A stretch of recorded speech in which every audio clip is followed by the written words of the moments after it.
참 바른 신앙인의 삶을 살기 위해서는 어떤 사람을 믿느냐, 또 어떤 말을 믿느냐 하는 것이 참 중요한 문제입니다. 믿을 사람을 믿어야 하는 거죠. 그리고 믿을 말을 믿을 수 있는 그런 분별력이 있어야 됩니다. 그 분별력이 없다가 사기꾼, 보이스피싱의 말을 믿었다가는 통장이 쪽박 나겠죠. 바람둥이의 말을 믿었다가는 인생이 쪽박 날 수도 있습니다. 특히 이단이나 사이비의 말을 믿었다가는, 분별하지 못하고 그것을 믿었다가는 영혼이 쪽박이 날 수도 있습니다. 정말로 믿을 만한가? 믿을 사람인가? 내 옆에 두어도 되는가? 교회도 마찬가지죠. 목회자도 마찬가지일 것입니다. 여러분 주위는 어떤 것 같습니까? 정말로 믿을 만한 사람이 있는 것 같습니까?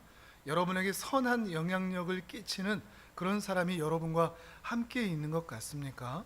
또 한편으로 여러분은 선한 영향력을 끼치고 있습니까? 여러분의 주위에 있는 사람에게, 여러분 옆에 있는 사람에게 영적 표지판으로서 우리가 어떻게 살아야 될지, 무엇을 믿고 살아야 될지 하는 그런 모습을 보여주고 있느냐 하는 것입니다. 그런 의미에서 정말로 우리가 유일하게 믿을 수 있는 분, 그런 분은 오직 하나님밖에 없다는 것을 확인하지 않을 수가 없습니다. 우리가 누구를 믿을 수 있는가? 어떤 존재를 믿을 수 있는가? 다 믿을 수 없을지라도 오직 하나님 한 분만은 믿을 수 있다는 것이죠. 또한 그 하나님께서 자신이 어떤 분인지 알려주신, 자신이 어떤 분인지를 우리에게 보여주신, 만지도록 해주신 하나님의 말씀, 그것을 믿을 수 있어야 할 것입니다. 하나님을 진실로 믿는가? 그리고 하나님의 말씀을 진실로 믿고 있는가 하는 것이죠. 어떻습니까? 여러분은 이 하나님을, 그리고 하나님의 말씀을 진실로 믿고 있습니까? 중요한 것은 아는 것을 믿는 것으로 착각하는 데 있습니다. 자주 말씀을 드리지만 아는 것이 믿는 것이 아닙니다. 알고 있다고 그것을 믿고 있다고 표현할 수는 없습니다. 아는 것이 믿는 것이 아닙니다. 우리는 다 알고 있습니다. 하나님께서 온 세상을 창조하셨다는 것을 알고 있죠. 그리고 그 하나님께서 온 세상을 지금도 다스리고 있다는 것도 우리는 알고 있습니다. 죄 많은 우리들을 위하여 하나님께서 이 땅에 사람으로 태어나셔서 우리를 위하여 죽으시고 부활하시고 승천하시고 성령 하나님을 보내주시어서 우리와 동행하고 계신다는 것도 우리는 알고 있습니다. 그러나 알고 있는 것이, 하나님에 대하여 알고 있는 것이, 성경에 대하여 알고 있는 것이 반드시 믿고 있는 것은 아니라는 것입니다. 이것이 헷갈릴 때 우리의 내면에는 큰 갈등이 생길 수밖에 없습니다. 알고만 있을 때, 믿고 있는 게 아니라 정말로 알고만 있을 때 우리 마음에는 갈등이 생길 수밖에 없습니다. 어떤 갈등이 생기죠? 하나님이 정말로 계실까? 천국이 정말로 있을까? 지옥은 정말로 있을까? 그게 확실하지 않은데 내가 일요일마다 교회 나와서 예배 드릴 필요 있을까? 해야 될 일도 있고 좀 쉬어야 되는데 꼭 일요일마다 와가지고 내가 이 자리를 지킬 필요가 있을까? 교회에서 봉사를 왜 하지? 힘들기만 하고 일만 시키는데 나에게 별로 남는 것도 없는 것 같은데 내가 왜 이 봉사를 교회에서 해야 되지? 헌금을 왜 하지? 쓸 것도 많고 할 것도 많은데 아깝게 내가 교회에다 왜 갖다 바치지? 헌금을 왜 해? 내가 왜 다른 사람을 섬겨야 되지? 내가 왜 원수 같은 사람들도 사랑해야 되지? 그 사람들이 나를 손에 끼치고 가슴 아프게 하고 괴롭게 하는데 그 사람들을 계속 내가 참아주고 용서해주면 내가 바보지? 내가 왜 이 왼수 같은 사람들을 내가 계속 용서하고 품어야 돼? 내가 왜 말씀대로 살아야 돼? 내가 배울 대로 배우고 알 것 다 아는데 내게도 인생의 기준이 있고 어떻게 살아야 되는지 인생의 가치관이 분명하고 세상에서도 인생은 이런 것이다라고 세상의 철학과 흐름이 있는데 그런 것들을 거스리고 내가 왜 말씀대로만 살아야 돼? 내가 왜 원수들도 사랑하고 내가 가난한 사람들까지 내가 돌봐야 돼? 내가 왜 그런 삶을 살아야 되지? 이런 마음이 나타날 때가 있습니다. 여러분의 내면에 이런 마음들 들 때가 있지 않습니까? 어떨 때 이런 마음이 드느냐? 아는 것과 믿는 것 사이에 갈등하게 될 때, 하나님의 말씀을 믿을까? 정말로 그럴까? 알긴 아는데 정말로 그럴까? 정말로 이것이 옳을까라는 그런 마음의 갈등이 있을 때인 것이죠. 그래도 은혜가 우리를 붙잡고 있을 때는 이런 것들에 대하여서 그래도 말씀대로 살아야지, 하나님의 말씀대로 우리가 믿음으로 살고 원수도 사랑하고 헌신하고 주일에 예배를 드리고 살아야지, 그것이 옳지 하면서도 마음에 흔들림이 있고 시험이 있을 때 꼭 그렇게 살아야 되나? 라는 그런 의문이 들 때가 있다는 것이죠. 그렇기 때문에 우리에게 정말로 시급한 문제는 하나님의 말씀을 정말로 믿고 있는가 하는 것입니다. 여러분 스스로 이것을 분별할 수 있으면 좋겠습니다. 다시 한번 말씀드리지만 아는 것이 믿는 것이 아닙니다. 익숙하다고, 많이 들어왔다고 그것을 내 믿음이라고 단정 지어서는 안 된다는 것입니다. 이것이 나의 믿음인지 내가 이것을 확신하고 있는지 분명히 분별할 수 있어야 한다는 것이죠. 그러기 위해서는 말씀을 많이 배워야 합니다. 덮어놓고 성경을 믿으면 안 된다고 그랬죠. 무작정 맹목적으로 믿으면 안 된다고 그랬죠. 펼쳐놓고 확인해 가면서, 배워가면서, 훈련하면서 말씀을 계속해서 배워가야 우리는 그 말씀을 믿을 수 있게 되는 것입니다. 성경을 전부 알면 좋겠죠. 그런데 다시 말씀드리지만 성경을 얼마나 많이 아느냐 보다 더욱 중요한 것은 성경의 말씀을 믿고 있느냐 하는 것이 더욱 중요하다는 것입니다. 우리 사랑하는 성도님들에게 이 말씀이 믿어지는 은혜가 있기를 바랍니다. 그 은혜가 여러분에게 임하기를 주님의 이름으로 축복합니다. 이 고민은 우리들만의 고민이 아닙니다. 오늘 한 번의 고민도 아니고 앞으로 계속 이어질 고민이기도 하고, 또한 아주 옛날부터 첫 번째 사람에서부터 시작된 고민이기도 합니다. 하나님의 말씀을 들어야 될까? 아니면 사단의 말을 들어도 될까? 하나님의 말씀이 무조건 옳은 것일까? 혹시 사단의 말도 옳은 것은 아닐까? 이런 고민을 했던 사람이 있었습니다. 그런데 사실 이 사람은 이런 고민을 하면 안 될 사람이었습니다. 누구보다도 하나님을 신뢰해야 할 사람이었고, 누구보다도 하나님의 사랑을 받은 사람이었기 때문입니다. 하나님께서 그를 보시고 그를 지으시고 너무나 마음에 드셔서 이야 매우 좋다, 심히 좋다 말씀하셨던 사람이고, 아버지가 그 핏덩이의 아들을 안았을 때 기뻐하셨던 것처럼 그렇게 기뻐하셨던 그의 아들이기 때문이죠. 그가 외로워 보일 때 그에게 딱 맞는 배표를 주시기도 했던 그의 아버지였습니다. 그의 아버지는 바로 하나님이시죠. 그러나 그 하나님 아버지를 신뢰하지 않고 그 하나님 아버지의 말보다 사단의 말을 더 많이 믿었던 사람, 그가 바로 첫 번째 사람 아담입니다.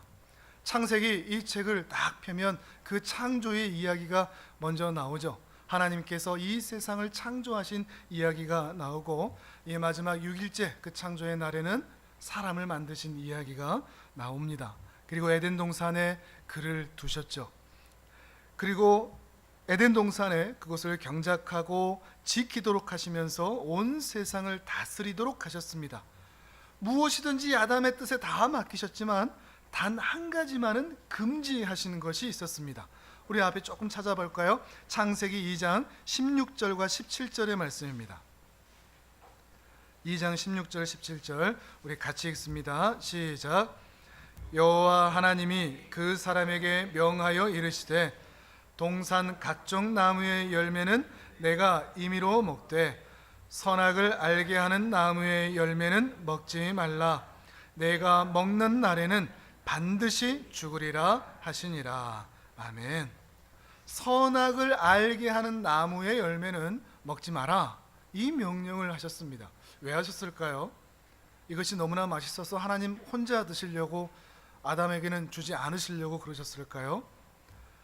아담은 그가 사는데 전혀 지장이 없을 정도로 이거 하나 먹지 않는다고 해서 그의 삶이 문제가 없을 정도로 에덴 동산에 먹을거리가 수만 가지가 있었습니다. 그러니 이거에 굳이 목숨 걸지 않아도 되었습니다. 그러함에도 하나님께서는 그 수많은 것들 중에 단 하나의 명령을 주시면서 이것만은 먹지 마라 하심으로 아담이 하나님의 명령을 지키며 그 말씀에 순종하며 살아야 할 아들과 같은 존재, 하나님의 피조물의 그런 존재라는 것을 확인시켜주는 명령이었다는 것입니다. 하나님께서는 아담에게 허락하신 그 수많은 은혜로운 약속들을 통하여서 이 아담이 그 은혜로운 약속들을 누리며 살 수 있도록 허락해 주셨습니다. 단 하나, 그의 행위를 통하여, 순종하는 행위를 통하여 이 명령을 지킨다면 말이죠. 그러면 그는 이 에덴에서 영원히 살 수 있었습니다. 그런데 문제가 생겼죠. 간교한 뱀이 등장한 것입니다. 하나님과 사람 사이를 시기한, 그리고 이간질하려고 이 뱀이 등장하여 아담이 하나님의 말씀을 믿지 못하도록 하는 것입니다. 그리고 하나님 말은 믿지 않고 자신의 말을 믿도록 유혹을 한 것이죠. 3장을 한번 살펴보겠습니다. 3장 1절에서 5절까지 우리 또 같이 읽습니다. 뭐라고 하는지 자세히 보시면서 읽기를 바랍니다. 시작. 그런데 뱀은 여호와 하나님이 지으신 들짐승 중에 가장 간교하니라. 뱀이 여자에게 물어 이르되 하나님이 참으로 너희에게 동산 모든 나무의 열매를 먹지 말라 하시더냐. 여자가 뱀에게 말하되 동산 나무의 열매를 우리가 먹을 수 있으나 동산 중앙에 있는 나무의 열매는 하나님의 말씀에 너희는 먹지도 말고 만지지도 말라 너희가 죽을까 하노라 하셨느니라.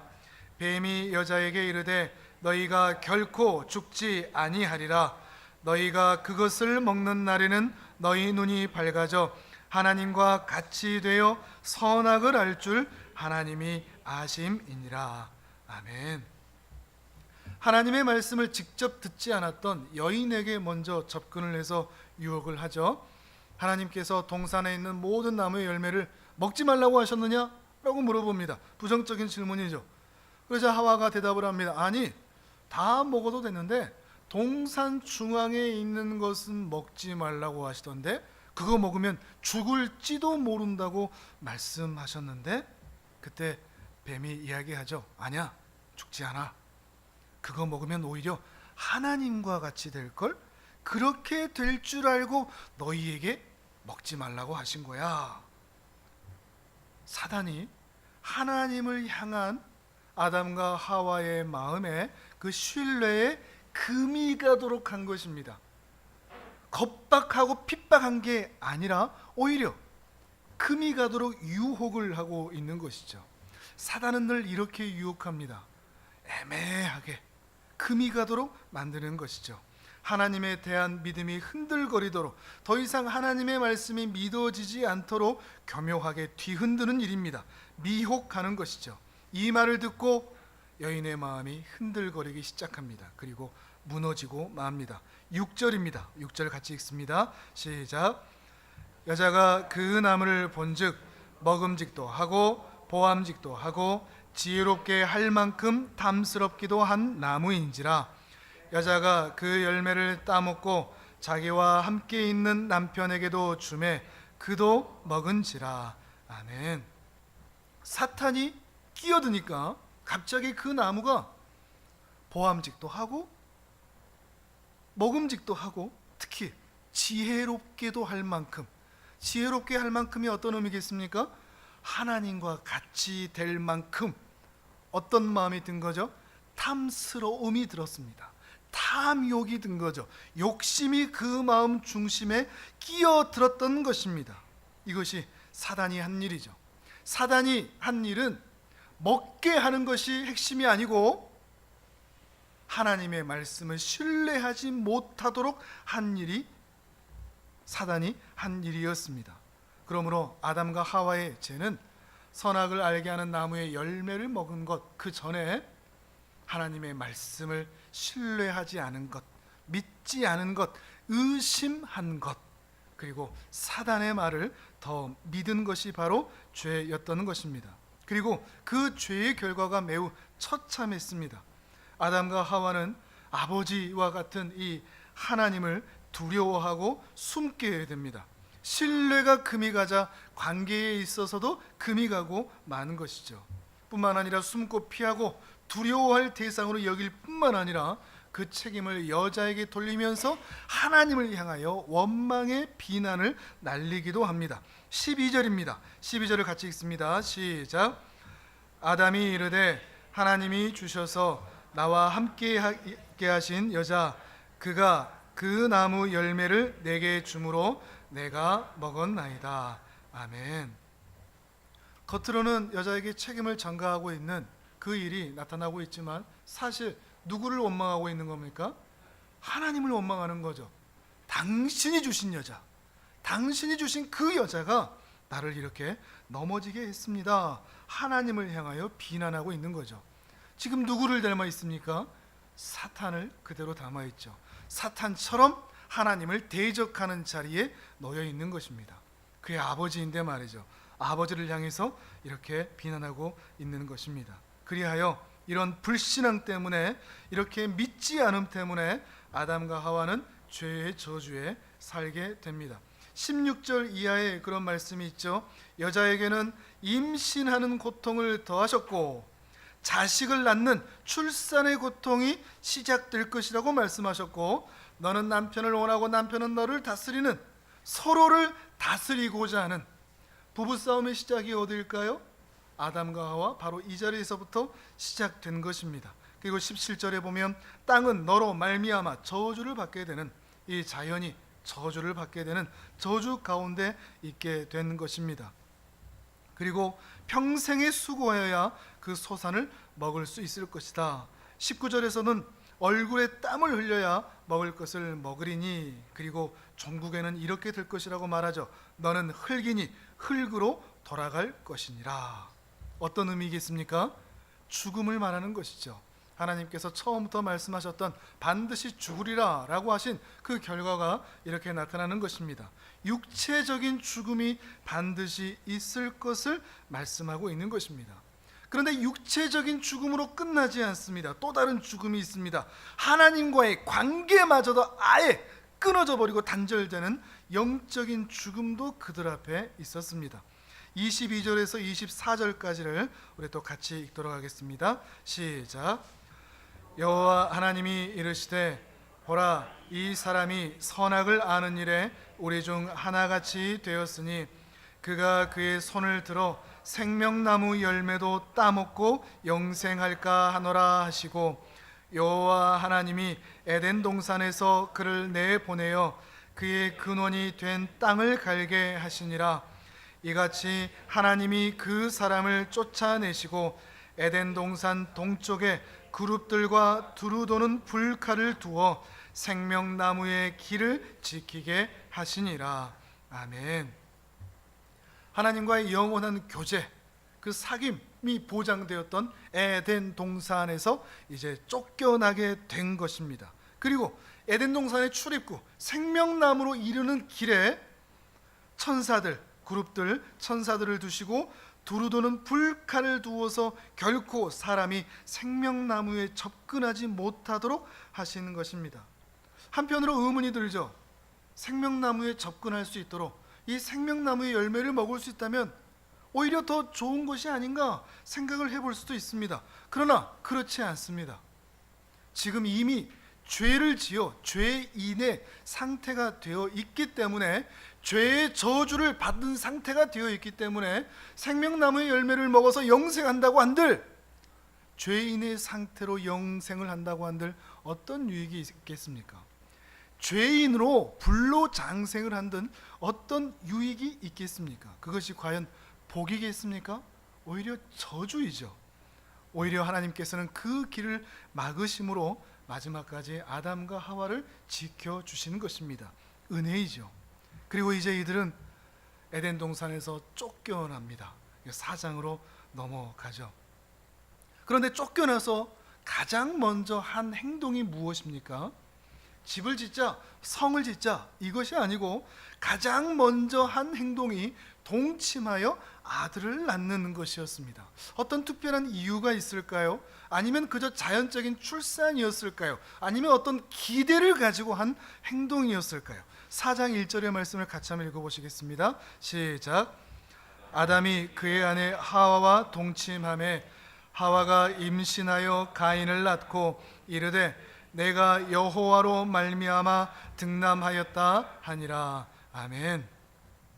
우리는 3장과 4장이 단절된 것처럼 여겨지기도 합니다. 또 다른 이야기들처럼. 그런데 성경에 장이 생기고 절이 생긴 것은 얼마 되지 않습니다. 1200년도에 이 장이 처음 만들어졌거든요. 그 전까지는 하나의 이야기였습니다. 그 말은 3장과 4장이 단절된 게 아니라는 것입니다. 아담과 하와가 에덴 동산에서 쫓겨나자마자 이들이 즉각적으로 한 행동은 동침하여 출산한 것이었습니다. 그리고 이것을 하나님께서 주셨다라고 얘기하면서 이미 이들은 영적인 끊어짐, 단절이 있었음에도 불구하고 하나님의 이름을 다시 찾으면서 하나님이 주셨다라고 간절한 외침을 하고 있는 것입니다. 어떤 기대감이 있었던 것일까요? 하나님께서 주신 것에 대한 아들, 단순히 야 이제 우리가 아들을 낳았다라고 하는 그런 기쁨일까요? 아니면 또 다른 기대가 있을까요? 어떤 기대를 가지고 이렇게 아들을 낳고 기뻐했다는 것을 둘째 아들을 통해서도 우리가 확인해 볼 수가 있습니다. 우리 2절을 다시 읽어봅니다. 2절입니다. 시작.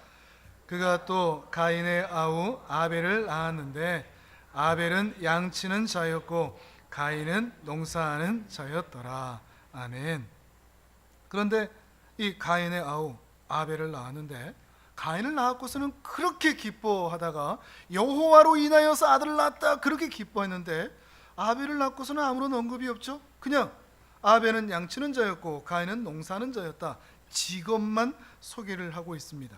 그러나 아벨이라는 그 이름 안에 이 부부의 마음이, 갈망이, 갈증이 숨겨져 있습니다. 아벨이라는 이름은 히브리어로 하면 헤벨이라는 이름인데 이 뜻은 허무하다, 공허하다, 수증기와 같이 금방 사라지는 그런 허무함을 의미하고 있기 때문입니다. 아들 이름을 허무라, 전도서를 대표하는 헛되고 헛되니, 그 허무함, 아들 이름을 이 허무함이라고 지을 수 있는 부모가 있을까요? 대체 이 아담과 하와 이 부부는 자신의 자녀를 낳아놓고서 어떻게 이렇게 자식의 이름을 허무하다, 공허하다라고 이름을 지었을까요? 이상하지 않습니까? 가인은 기뻐하는 자식이고 아벨은 허무한 자식이기 때문에 이렇게 이름을 지었을까요? 그것은 또 우리가 성경의 내용을 확인해 보면 또 맞지가 않습니다. 우리가 알듯이 가인은 부모의 마음을 아프게 하고 하나님의 마음을 아프게 하고 아벨을 죽인 자였죠. 오히려 아벨은 의인이었습니다. 이 부모의 평가와는 정반대라는 거죠. 그 말은 이들의 이름이, 아담과 하와가 그들의 자식의 이름을 지을 때 이들의 이름을 지은 것이 그들의 삶을 보고 지은 게 아니라 누구의 마음을 대변했다는 것이죠? 부모의 마음, 아담과 하와의 바람, 기대, 갈망, 그것을 품고 이들의 이름을 지었다 하는 것을 우리가 알 수 있다는 것이죠. 이들에게는 분명히 어떤 기대가 있었다는 것입니다. 어떤 기대일까요? 그냥 아들, 딸 많이 낳고 알콩달콩 어차피 쫓겨났으니 이 쫓겨난 땅에서 영원히 잘 살아보자, 이런 기대였을까요? 결코 그렇지는 않습니다. 3장 15절을 한번 보시죠. 3장 15절을 우리 같이 읽습니다. 시작.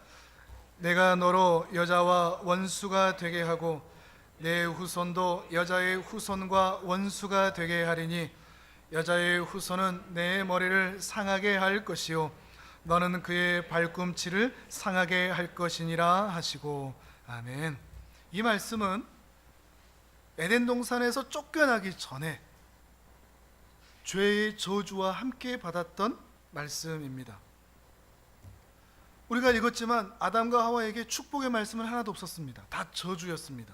그런데 이 3장 15절 딱 한 구절, 자신에게 한 것도 아니고 뱀에게 하셨던 이 한 구절, 이 뱀에게 하는 저주를 잘 들어보니 뭔가 소망이 될 만한 것이 있던 것입니다.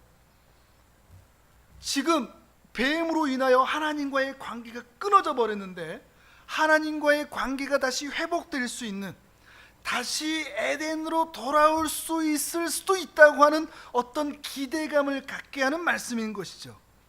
자신을 넘어지게 만들었던 이 뱀은 여자와 원수가 될 것인데, 이 뱀의 후손이 여자의 후손과 장차 원수가 되는데, 이 여자의 후손이 뱀의 머리를 상하게 할 것이다.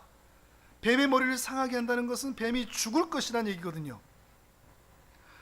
죽음을 의미하는 것입니다. 뱀의 죽음, 사탄의 죽음을 의미하는 것이죠.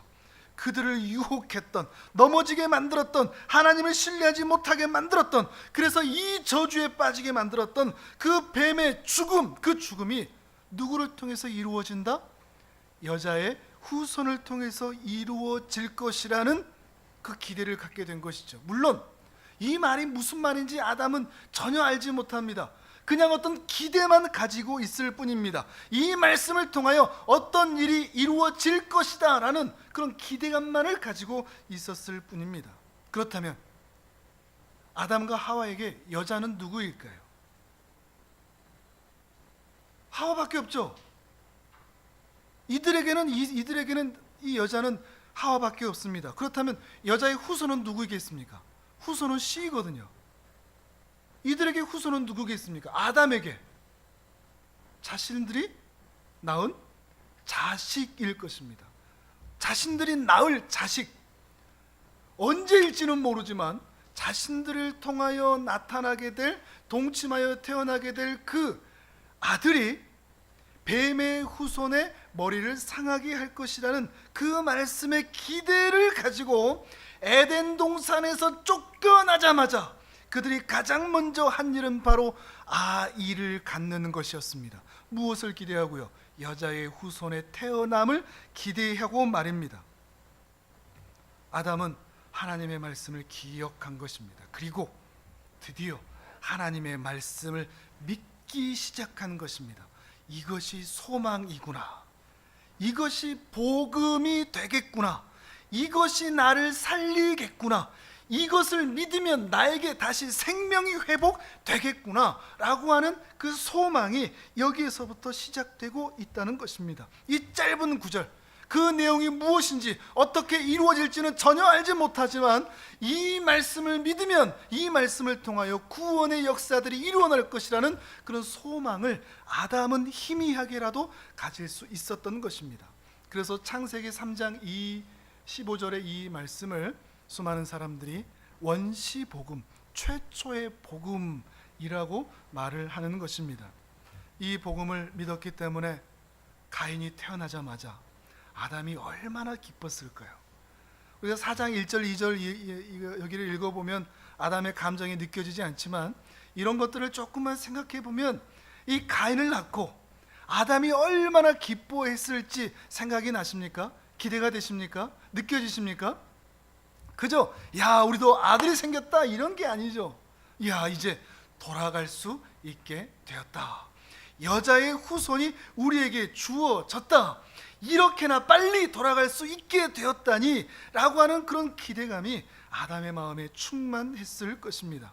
먼 미래가 아니라 이제 곧 이루어질 일로 믿었을 것입니다. 마치 초대교회의 수많은 순교자들이 정말로 주님이 속히 오실 줄로 믿고 그렇게 순교의 자리로 나아갔던 것처럼 우리 할아버지 세대, 우리 아버지 세대들이 정말로 주님이 빨리 오실 줄을 믿고 주님 고대가를 불렀던 것처럼 이 아담도 하와도 주님이 속히 다시 회복시켜 주실 줄을 믿고 기대하고 기뻐하였던 것입니다. 그러니 가인을 낳고 하나님이 우리에게 선물로 주셨다 기뻐 외쳤던 것이죠. 어쩌면 이런 상상도 해봅니다. 아담과 하와가 그 핏덩이 가인을 들고 어디로 가보았을까요?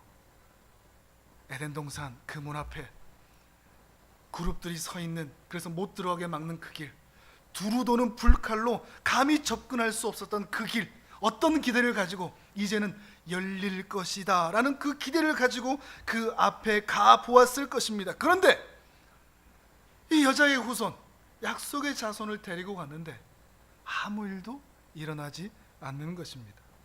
그 에덴의 문이 다시 열리질 않는 것입니다. 다시 하나님과 함께 있던 그 에덴 동산, 그곳으로 돌아갈 수 있을 것이라고 기대했는데 아무런 변화가 일어나지 않는 것입니다. 1년 뒤에 가보아도 2년 뒤에 가보아도 아무 일도 일어나지 않았습니다.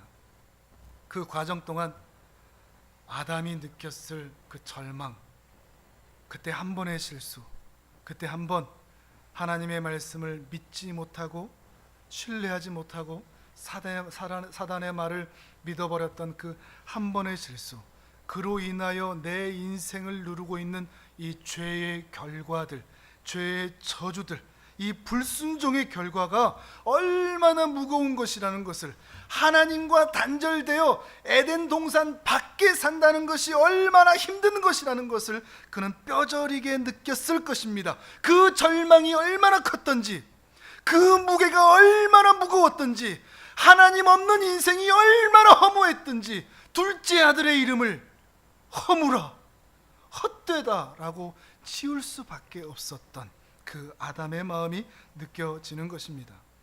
이런 상상도 해봅니다. 에덴 동산 바깥 동쪽으로 쫓겨났으니 하루 종일 일을 하고 밭을 갈고 일을 하다가 해가 뉘엿뉘엿 서쪽으로 지어지면 해가 떨어지는 그쪽이 바로 에덴 동산이 있는 쪽이 아니겠습니까? 얼마나 그곳을 그리워했을까? 그곳에 계시는 분, 그곳에서 함께 있었던 그곳에서의 추억, 기억, 다시 돌아가고 싶은데 돌아갈 수 없는 그 안타까움, 아마 그곳에서 손양원 목사님의 주님 고대가 그때도 있었다면 그런 노래들을 부르지 않았겠습니까? 주님에 대한 그리움으로 그곳을 바라보고 있지 않았겠습니까? 아담과 하와의 평생의 소원, 그것은 에덴 동산 바깥에서 잘 살아보자가 아니라 어떻게 하면 다시 저 에덴으로 돌아갈 수 있을까? 어떻게 하면 하나님과 다시 회복할 수 있을까라는 소원을 가지고 살았던 것입니다. 이전에는 하나님의 말씀을 믿지 못하고 뱀의 말에 속아 뱀의 말을 믿었지만, 이제 다시 그런 기회가 또다시 주어진다면 다시는 하나님을 아프게 하지 않을 텐데, 다시는 다른 이의 말을 믿지 않을 텐데, 그런 다짐도 하면서 그는 하나님의 이름을 부르며 제사 지내며 살았던 것 같습니다. 그러니 그 아들들 가인과 아벨이 스스로 그들이 제사를 지냈던 것이죠. 예배를 드렸던 것이죠. 누구의 가르침이었겠습니까? 바로 아담과 하와가 그렇게 가르치고 있었기 때문일 것입니다. 하지만 그 소망은 다시 한번 절망으로 바뀌고 맙니다. 바로 가인이 아벨을 죽인 사건을 경험하게 된 것입니다. 더 깊은 절망에 빠졌을 것입니다. 이런 절망이 어디 있겠습니까?